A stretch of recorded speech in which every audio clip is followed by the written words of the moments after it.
tahu bersama bahwa Petrosi merupakan perusahaan salah satu yang lighthouse company untuk di industri 4.0.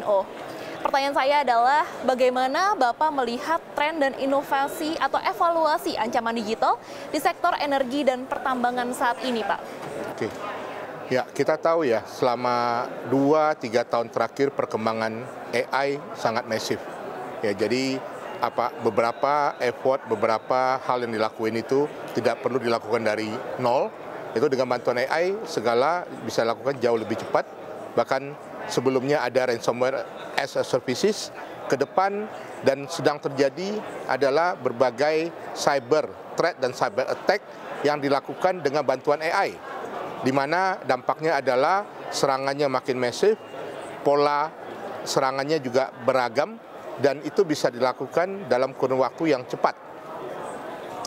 Oke, jadi bagaimana cara Petrosi untuk menanggapi hal tersebut, Pak? Dari Petrosi kita ada beberapa, satu tentunya adalah orang, kita memperkuat tim cyber security kita, kemudian yang kedua adalah kita engage dengan beberapa prinsipal ataupun vendor yang memang punya capability dalam hal cyber security, dan yang ketiga tentunya kita juga minta strong support dari manajemen dalam hal terutama funding ya.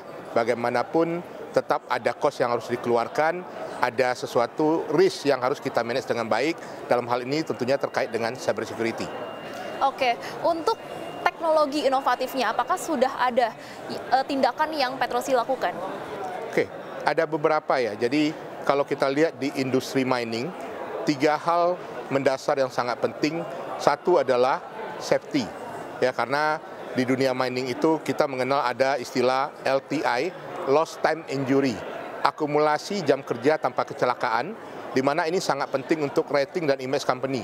Ketika ada terjadi satu case atau insiden, jumlah kecelakaan kerja yang sudah dikumpulkan akumulasi sampai misalkan ratusan atau jutaan, itu akan kereset jadi nol ketika terjadi kecelakaan. Dalam hal ini kita berusaha supaya menjaga agar jam LTI tadi itu tidak sampai direset jadi zero lagi. Kita terapkan beberapa teknologi termasuk AI, contohnya dalam hal fatigue management system, kita punya IoT dan juga kamera yang bisa mendeteksi ketika si operator misalkan ngantuk, matanya berkedip, atau kemudian misalkan kepalanya miring sekian derajat. Itu dari sana sistem kita akan memberikan alert ke supervisor, sehingga supervisor bisa melakukan immediate action. Kadang-kadang namanya manusia nggak tertutup kemungkinan kemarin kurang tidur atau ada hal lain, di mana kalau lalai, kalau diambil tindakan yang lambat, itu bisa jadi akan menyebabkan terjadinya kecelakaan yang tadi. Kemudian yang kedua terkait dengan cost. Terkait dengan cost di dunia mining, itu cost yang paling besar adalah 3 ya, selain labor cost people, kemudian juga adalah maintenance. Maintenance ini terkait dengan spare part ataupun core equipment. Selain itu juga fuel. Ya, di dalam hal fuel kita juga menerapkan IoT, kita menaruh sensor di mulut tangki fuel. Ketika ada pemakaian yang anomali, itu dari sistem kita akan memberikan alert ke supervisor, sehingga akan segera dilakukan investigasi dan dilakukan fix correction, sehingga akan mengurangi terjadinya cost yang besar. Kemudian dari sisi maintenance yang spare part tadi, terutama tire dan core engine gitu ya, dengan bantuan AI itu bisa memberikan prediksi, sistem bisa memberikan prediksi kapan equipment ini harus diservis, sehingga tadinya mungkin unplanned bisa jadi planned maintenance, sehingga akan berdampak terhadap produktivitas. Kita bisa melakukan schedule maintenance lebih baik dan juga menghindari terjadinya unplanned, sehingga produksi yang sudah di-plan dapat berjalan dengan baik dan hasilnya maksimal. Oke, lalu sejauh ini sudah berapa persen efektivitas dari digitalisasi tersebut, Pak?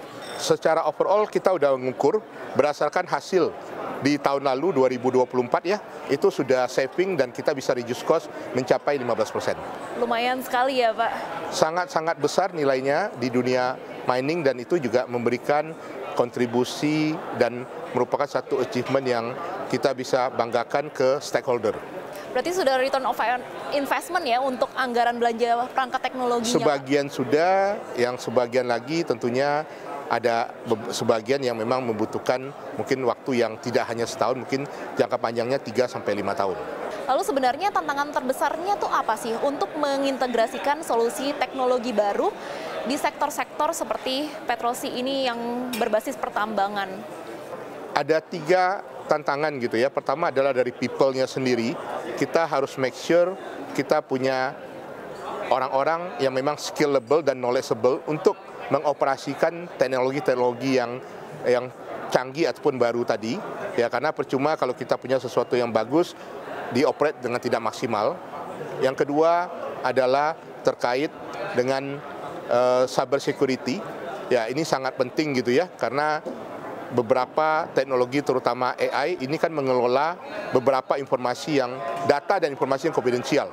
Bayangkan kalau kita tidak punya cyber security protection yang kuat dan ini kemudian dicuri oleh kompetitor ataupun ke-expose keluar. Kemudian yang ketiga adalah terkait dengan support dari manajemen. Tentunya kita butuh funding, kita butuh support dari top manajemen ketika mengimplementasikan suatu teknologi baru, ya kita perlu mendapatkan fully support dari mereka tadi ya, dalam hal funding ataupun dalam hal sosialisasi ke seluruh lini perusahaan termasuk di berbagai project site. Oke, menarik sekali. Tadi Bapak udah sempat ngomong kok terkait usaha-usaha digitalisasi yang dilakukan oleh Petrosi. Tetapi untuk jangka panjangnya Pak, apakah Petrosi sudah memiliki roadmap digitalisasi jangka panjang untuk menghadapi ancaman teknologi yang saat ini makin kompleks? Ya, kita udah memiliki short term maupun long term dalam waktu 3-5 tahun ya. Yang pertama, ya balik lagi people. Kita harus memastikan people-nya harus knowledgeable, skillable gitu ya. Yang kedua, balik lagi ujung-ujungnya adalah duit ataupun funding ya. Itu karena sesuatu yang kita lakukan membutuhkan juga cost.